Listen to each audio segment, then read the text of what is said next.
warahmatullahi wabarakatuh. Waalaikumsalam warahmatullahi wabarakatuh. Ustaz, saya kan mempunyai anak laki-laki Ya. yang berusia 15 tahun. Sekarang di pesantren. Ya. Nah, di pesantren itu anak-anak kan biasa kalau baru masuk itu kan punya gatal-gatal gitu, sakit-sakit yang di Goreng kudis gitu ya? Ya kudis itu loh.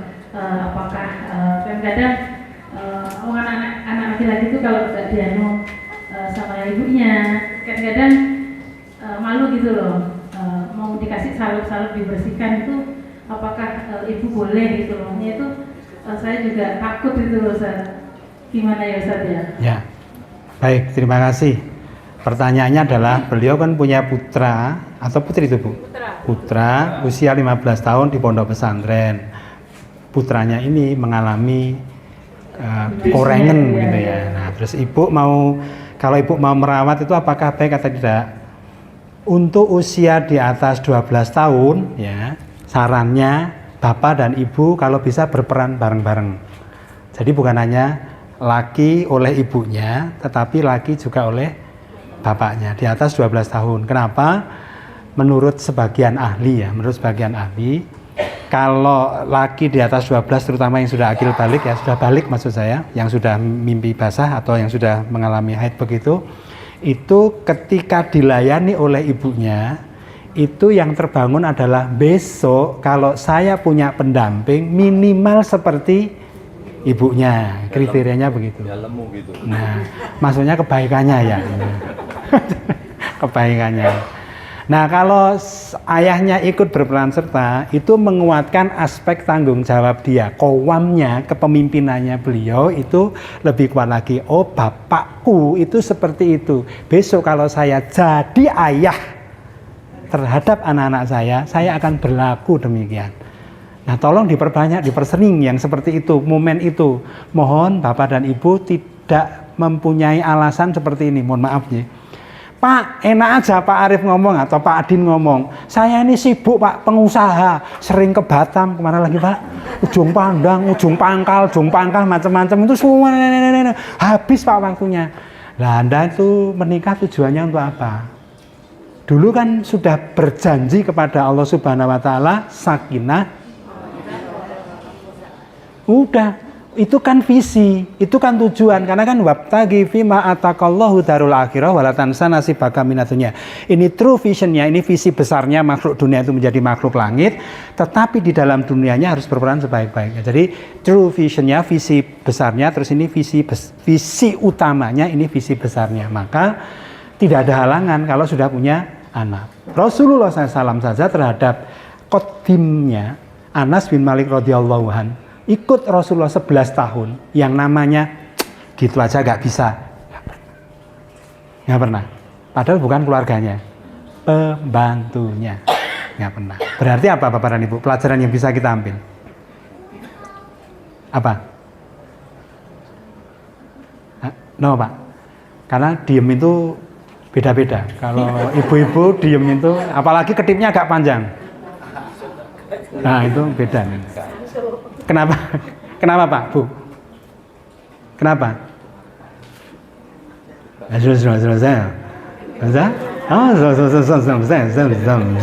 Bahasanya ini. Jadi bentuk, jadi gini, gimana ya? Bentuk kesungguh-sungguhan kita sebagai orang tua untuk melindungi orang istimewa yang dilahirkan oleh Allah Subhanahu wa taala lewat rahimnya para ibu itu, karena nggak pernah lahir lagi Bapak dan Ibu, ya itu istimewa. Laqad khalaqnal insana fi ahsani taqwim, akan selalu istimewa selamanya dia diberi hak hidup oleh Allah. Nah, tinggal kita yang menunjukkan keistimewaannya itu terbukti. Nah, tugasnya siapa? Ya Bapak dan Ibu. Jadi mohon tidak bilang saya sibuk, saya repot. Yang lebih ekstrim lagi kalau saya tanya, ya sudah kalau gitu nggak usah punya anak saja. Kalau memang merepotkan. Nah, masalahnya kan dulu buatnya bahagia. Nah, pas sudah gede terus menderita kan aneh ya, apa namanya? Sebagian ini di luar sana di pengajian Al-Ikhlas insya Allah enggak. Bisa loh Pak, bisa. Di sini nggak ada. Ibu dapat gambaran, Bu? Udah terjawab pertanyaannya? Sabar, ya. Ada lagi? Ada lagi? Bapak-bapak. Oh, ini sih. Bapak terus Ibu ya. Ya. Biar kelihatan, Pak. Di syuting gitu. Assalamualaikum Ustaz. Waalaikumsalam warahmatullahi wabarakatuh. Tadi saya jadi bertanya-tanya tadi LGBT itu karena virus, penyakit atau pengaruh lingkungan. Ya. Nah, ini yang kita sebagai orang tua dan ingin menjaga anak kita mungkin Oke. mulai kecil itu Ya. bagaimana? Iya. Terima kasih Ustaz. Terima kasih Pak, pertanyaannya jadi sebetulnya LGBT itu virus, penyakit atau lingkungan? Saya jawab berdasarkan temuan kami di Peduli Sahabat, lingkungan. Lingkungan primernya itu keluarga inti, lingkungan terdekatnya, lingkungan media sosial. Dengan siapa dia berteman, dengan siapa dia berhubungan.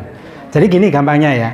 Kalau perteman, jadi Bapak dan Ibu harus tahu teman-teman dari putra-putri panjenengan di media sosial. Kalau contohnya ya, nih lingkungan ya Pak ya, saya berikan contoh. Pria sering nunjukkan, sering hanya pakai celana boxer, pokoknya sering gitu. Itu menjadi salah satu indikasi dia sedang jualan. Maksudnya dalam tanda petik ya, jualan ya, dalam tanda petik ya, jualan. Walaupun dia maco sekalipun iya, ya. Dalam tanda petik ya, dalam tanda petik. Jadi salah satu loh, bukan mesti seperti itu ya. Terus yang kedua, dari riset ilmiah, para psikolog, para peneliti, bahkan ahli biologi sekalipun, ketika anak lahir, bayi lahir diset gitu, dicek gennya, kalau itu keturunan atau itu penyakit atau itu virus, didelok pakai mikroskop binokuler begitu atau yang nuklir begitu sudah ketahuan virusnya. Ini nggak pernah ada. Kalau virus HIV-nya, ya penularan yang paling banyak adalah di kaum belok. Yes. Ya, itu bukti sudah jelas. Riset dicari nanti di Google. Bukan LGBT-nya, tetapi HIV-nya. Ya.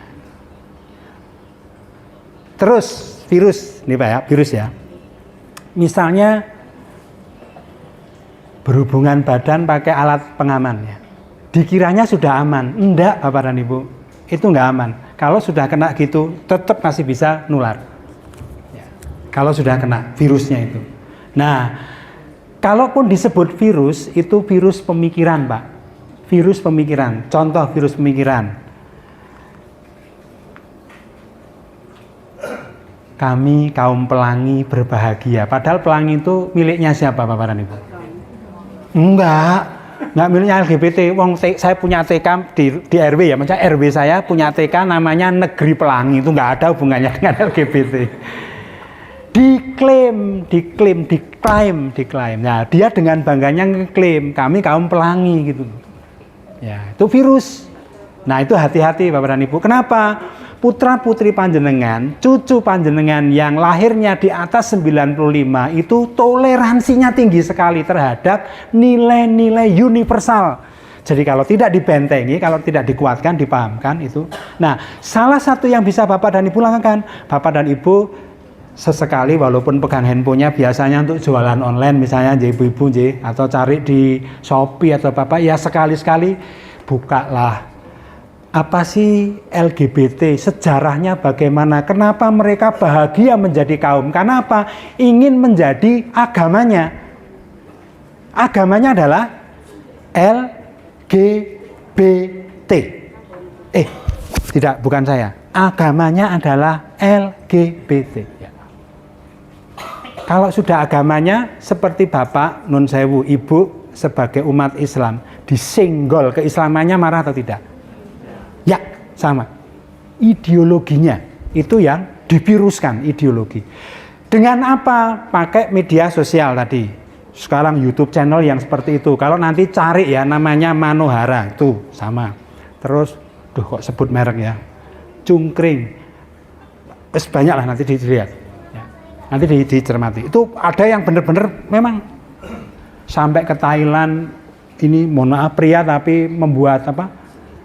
Ya, kayak gitu. Nah, itu yang disebut dengan virus, Pak. Nah, sehingga bagaimana Bapak dan Ibu buat di rumah penuh dengan filter, bukan melarang anak menggunakan wifi atau handphone, bukan, tetapi menyeleksi apa-apa yang boleh dan apa-apa yang tidak boleh. Nah, berarti kan Bapak dan Ibu harus mempelajari. Kalau nggak mempelajari nggak bisa. Berarti rumus di dalam hadis bahwa seseorang itu harus belajar mulai dari buayan sampai liang lahat berlaku, Bapak dan Ibu. Dapat gambaran ya? Belajar yang paling gampang itu apa, Bapak dan Ibu? Satu. Kenapa, Pak? Belajar yang paling gampang itu dengan cara apa? Mendengarkan kayak gini nih, paling gampang. Niku mlebete namung 5%. Dados mengke panjenengan kondur 2 bulan lagi kalau ditanya ndek ben kae nanti ya didawis 3 ya. Kayak pengajian saya ben kae sine pembolali pokoknya aku mulai nggawa kotaan loro karo Angesari lah gitu nanti. Ya, iya, karena cuma mendengarkan itu only 5%. Nah, kalau sudah mendengarkan, setelah ini Bapak ungkapkan, tularkan kepada orang itu menjadi 15%. Iki mau nanggone pengajian isine iki awak dhewe kongkon sinaune piye maca buku kayak Pak Din tadi, Pak Din menyampaikan lihat di Google, lihat di buku referensi. Saya lupa bawa bukunya, saya sebenarnya kepingin bawakan buku Pak Din, teman ketinggalan keburu-buru tadi. Saya kirimkan aja Pak Din ya, yang seperti yang di Pak Munir itu ya. Tuh baca terus, setelah ngomong baca terus apa Bapak dan Ibu? Kan mendengarkan, terus apa melih? Belajar itu, mempraktikan, berikan contoh. Do le nek ono situs sing kaya ngene. Nah, jadi memberikan contoh itu naik lagi jadi 45 sampai 50%. Jadi nggak sia-sia. Nanti kalau sampai Bapak dan Ibu menularkan kepada orang lain apa yang disampaikan, bahkan bisa dikembangkan, itu bisa sampai 90%. Nah, itu belajar Bapak dan Ibu. Dapat gambaran ya? Ya, jadi kalau saya tanya sekarang, LGBT itu virus, penyakit atau lingkungan? Jawabannya adalah lingkungan yang bisa menjadikan lingkungan itu berpenyakit dan bervirus. Ya, dapat gambaran ya? Ya. Ibu itu ini nih Pak. Nah, ya. Kebetulan kan anak saya itu dua-duanya laki ya Pak ya. Ye. Untuk mengantisipasi biar itu dalam pergaulan tersebut itu gimana? Usianya berapa Bu? Yang satu 18, Yang satu. satunya 11 tahun. Oke. Nah, untuk anak laki-laki kan ibu-ibu kadang-kadang kan ibu-ibu menganggap anaknya itu masih kecil ya Pak ya. Diciumi, dipeluk, terus umur berapa Pak boleh begitu Pak? Oh ya. Terima kasih. Ya. Assalamualaikum. Salam warahmah. Anak saya usia 28 ya saya peluk, saya ciumi. Yang laki-laki ya iya, yang putri ya iya. Anak saya 3 loh Pak. 28, 24, 21 semuanya masih dipeluk, dicium. Ya. Berarti boleh kan Bapak dan Ibu? Boleh ya. Yang penting nyiumnya yang tulus Bu. Tapi ibu-ibu insya Allah setahu saya tulus. Karena 9 bulan mempunyai rahim yang ada isinya. Kalau biasanya Ibu, makanya tahan banting di KDRT apa itu tahan banting, milih meneng.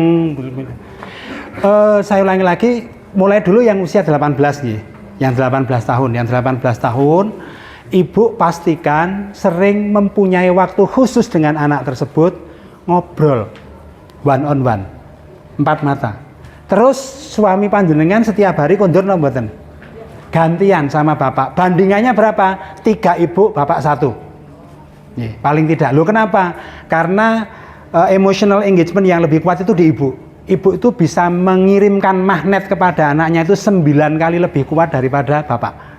Karena ibu punya rahim, bapak nggak punya rahim. Bapak hanya kuat di kemandirian dan tanggung jawab. Tetapi kasih sayang ibu, gurunya ibu. Harus diakui begitu ya. Jadi 3:1. Jadi ibu punya waktu sehari berapa? Tentukan aja. Yang kedua, kalau ngobrol ibu cukup 10-20% saja. Siapa yang ngobrol? Anaknya. Nah, Ya, jangan wis dikandani to le ngene iki ora iso. Ya ya. Wis kita ya. Selama-lama tinggal ayu. Weng nang stasiun, aman di sana. Sini. Kamu mesti lagi enggak enak lah. Mudut. Nah, nanti gitu. Ya. Nanti mudut yang paling ringan. Masuk daripada karena gini Bu, kalau sudah mulai masuk ke selama bukan pornografi ya Bu ya. Selama bukan pornografi itu ada expirednya, insya Allah. Menurut para psikolog. Tetapi kalau sudah pornografi hati-hati konten pornografinya, karena kalau konten pornografi itu naik dan nggak pernah puas. Ya, jadi gini Bapak dan Ibu, contoh ya, anak usia 18 kan nggak berani toh kalau seks bebas gitu ya, pakai sampo di kamar misalnya, lama-lama nggak puas Bu. Saya harus cari yang lebih menantang. Nah, lebih menantang itu karena laki-laki itu climber, pendaki. Ya, ini bapak-bapak ini pendaki. Itu sejak kan secara sunatullah kan gitu, tung begitu kan. Itu, iya, sengkruyo itu kan bapak-bapak. Ya, tung lah itu. Nah, dia akan mencari yang lebih menantang. Nah, lebih menantang. Kalau cuman kayak gini mah nggak menantang. Maka kemudian muncul kasus-kasus sekarang yang beberapa yang viral itu, ustadz saja menyodomi istrinya tuh. Yang lagi viral, nanti nggak usah dicari ya, tapi ketemu lewat di beranda, gitu. Ya. Nah, itu terjadi karena nggak ada komunikasi. Jadi Bapak dan Ibu pastikan Bapak dan Ibu punya waktu, entah 5 menit boleh, 3 menit boleh, 10 menit setiap hari kalau bisa. Seperti Bapak dan Ibu sarapan dan makan. Kan kalau Bapak dan Ibu dahar, mboten dahar terus seperti. Nah, komunikasi dengan anak-anak secara terbuka, 20% ngomong, 80% mendengarkan itu anggap saja sebagai sebuah kebutuhan, bukan Pak berat Pak, saya nggak ahli ngomong. Bisa. Dapat gambaran Bu? Nah, yang 11 tahun itu sedikit perbedaannya saja, dibolak-balik saja. Kapan kalau saya biasanya dulu mempraktikkan anak-anak saya itu ketika anak-anak saya mau tidur, saya berusaha duduk dan menungguin sampai tidur. Kuat mau betul Bapak-bapak Ibu-ibu. Kalau bisa nggak apa-apa ya. Kan paling nggak lama tuh, 5 menit 7 menit. Nah, yang kuat itu biasanya ibu-ibu. Bapak-bapak itu kan, ibu-ibu itu kan bangun lebih awal, tidur paling akhir. Saking berbaktinya kepada para bapak. Ya. Jadi itu terus yang ibu maui apa terhadap putra-putrinya? Kirimkan, nggak usah ngomong. Lesuk dadi anak sing soleh, nggak usah. Cukup panjenengan ngendika lewat batin panjenengan, lewat denyut jantung panjenengan ngendika. Ini namanya sending love, mengirimkan cinta, sentuh. Ya, sentuh yang boleh loh ya. Jadi kalau anak saya misalnya ya, saya sentuh, mohon maaf ya Pak Mul, saya sentuh di sini itu anak saya bilang, sudah nggak perlu nih. Dia bilang sendiri, Robbi habli minasolin. Artinya apa nak? Aku menjadi orang yang sekarang dibiasakan, dikasih kiriman, namanya itu Pak. Dituangi air jernihnya Bapak dan Ibu itu tuangi sehingga kalau ada kerak-keraknya di anak itu mubal-mubal keluar sendiri. Pirsa nggih maksudnya nggih. Ya. Dapat gambaran, Bu? Ya. Ya. Sekarang waktunya